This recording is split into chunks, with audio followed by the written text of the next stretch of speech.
दोस्तों, आज मैं आपके लिए लेके आई हूँ एक कठिन परिस्थिति में कभी हार नहीं माननी चाहिए। हमेशा कठिन परिस्थिति का डट के सामना करना चाहिए और हमेशा ईमानदार बने रहना चाहिए। कहानी को अंत तक जरूर पढ़ें ताकि आपको इसका भाव समझ आए। परिस्थितियाँ कभी भी जीवन में एक जैसी नहीं रहती। जीवन में भंवर में उतार चढ़ाव तो आते ही रहते हैं। आपकी सोच बताती है कि आप कठिन परिस्थितियों का कैसा सामना करते हैं। क्या आपके अंदर वो काबिलियत है जो हर परिस्थिति से आपको बाहर निकाल दे। कहानी कुछ इस प्रकार, एक कहानी यूं है कि पुराने समय में एक साहूकार ने किसी धनी साहूकार से पैसे उधार लिए, ब्याज पर लिए थे, लेकिन व्यापार में नुकसान हो जाने की वजह से वह साहूकार का पैसा लौटा नहीं पा रहा था। व्यापारी की एक बेहद सुंदर बेटी थी। साहूकार बड़ा ही कुटिल स्वभाव का था। उसने सोचा कि व्यापारी पैसे तो वापस कर नहीं पा रहा है, तो क्यों ना इसकी परिस्थिति का नाजायज फायदा उठा लिया जाए। उसने व्यापारी को एक सुझाव दिया कि अगर वह अपनी बेटी की शादी उस साहूकार से कर दे तो वह व्यापारी का सारा कर्ज माफ कर देगा। लेकिन व्यापारी बेचारा मरता क्यों ना करता, फंस गया था बेचारा। उसने अपनी बेटी को सारी बात बताई। समस्या बड़ी थी। साहूकार अधेड़ उम्र का कुरूप व्यक्ति था। अब उस बेटी के आगे दो ही रास्ते बचे हुए थे। पहला, या तो वह साहूकार से विवाह करने से इनकार कर दे और अपने पिता को कर्ज में दबा रहने दे, और दूसरा, साहूकार से खुशी से विवाह कर ले ताकि उसका पिता स्वतंत्रता से रह सके, अपनी जिंदगी जी सके। मित्रों, अक्सर हमारे जीवन में भी ऐसे मोड़ आते हैं जब हमें यकीन होने लगता है कि अब कोई रास्ता नहीं बचा और अब हम बुरी तरह फंस चुके हैं। अखबारों में सुनने में आता है कि लोग आत्महत्या कर देते हैं, लेकिन अपने दिमाग को पानी की तरह रखिए, एकदम निर्मल, शांत और चलायमान। पानी को देखा है, पानी हर जगह से अपना रास्ता निकाल ही लेता है। ठीक वैसे ही बन जाओ।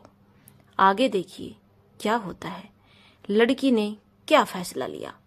लड़की ने साहूकार के आगे एक शर्त रखी कि साहूकार एक थैला लाए और उसमें 2 गोलियां डाले, एक सफेद रंग की तथा दूसरी काले रंग की। इसके बाद लड़की उस थैले से आंख बंद करके कोई एक गोली निकालेगी। गोली अगर काली निकली तो लड़की साहूकार से विवाह कर लेगी और उसके पिता का कर्ज माफ कर दिया जाएगा। लेकिन अगर शर्त ये रही, साथ ही अगर गोली सफेद निकली तो भी पिता का कर्ज माफ किया जाएगा, लेकिन लड़की साहूकार से विवाह नहीं करेगी। बेटी ने ये दोनों शर्तें बहुत ही सोच समझ के रखी थी। साहूकार तुरंत बात मान गया और जल्द ही एक थैला लेकर आ गया। अब वह जब थैले में गोलियां डाल रहा था तो लड़की ने देखा कि साहूकार ने चालाकी से दोनों ही गोली काले ही थैले में डाल दी है। लेकिन लड़की ने हिम्मत नहीं हारी। अब लड़की परेशान हो गई कि अब वह करे तो क्या करे। साहूकार का भांडा फोड़ भी दे तो भी वह दूसरी किसी चाल में उसको जरूर फंसाएगा, क्योंकि वह जानती थी जिसकी नियति में खोट है उसको कोई नहीं डाल सकता।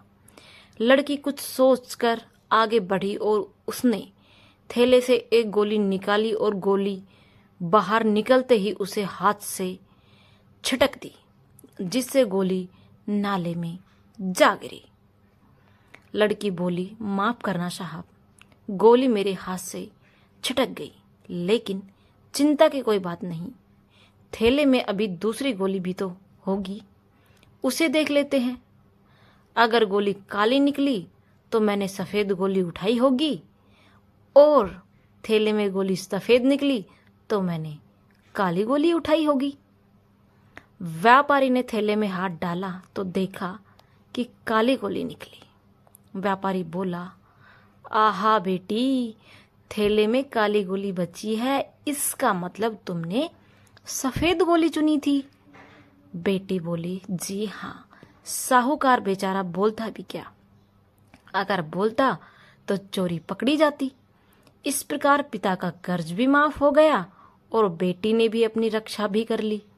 इसलिए मित्रों, अगर हमारे देश के स्वतंत्रता सेनानी भी अगर सोच लेते कि हम शक्तिशाली अंग्रेजों से कभी नहीं जीत पाएंगे, तो शायद हमारा यह देश कभी आजाद ही नहीं हो पाता। जब तक आप समस्याओं के समाधान के बारे में नहीं सोचोगे, तब तक आप समस्याओं में उलझे ही रहोगे, क्योंकि ये समस्या होती ही कुछ ऐसी है। अपने विचारों को खुलने दें, थोड़ा हटकर सोचें। यह सोचें कि हर समस्या का हल है, तो मेरी समस्या का हल भी तो कोई ना कोई जरूर होगा। जब आप ऐसा सोचेंगे और ऐसा सोचने की आप तरकीब सोच लेंगे, तो यकीन मानिए आपकी समस्याओं के हल भी मिलना शुरू हो जाएगा। दोस्तों, शायद आपको यह कहानी पढ़कर एक बहुत अच्छी सीख मिली होगी। इसी तरह की मोटिवेशनल कहानियाँ पढ़ने के लिए, सुनने के लिए आप मुझे सपोर्ट करें। धन्यवाद।